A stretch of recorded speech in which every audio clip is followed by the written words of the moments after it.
Welcome to this tutorial on how to multiply fractions, specifically 1/2 by 1/6. Let's break it down step by step to make sure it's really clear. Firstly, let's look at our fractions.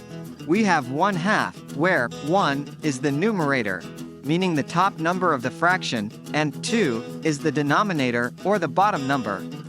This fraction represents one part out of two equal parts. Now, take a look at the second fraction, 1/6. Here, 1 is again the numerator, and 6 is the denominator. This fraction represents one part out of 6 equal parts. To multiply these two fractions, we multiply the numerators together and then the denominators together. So, multiplying the numerators, 1 times 1 gives us 1.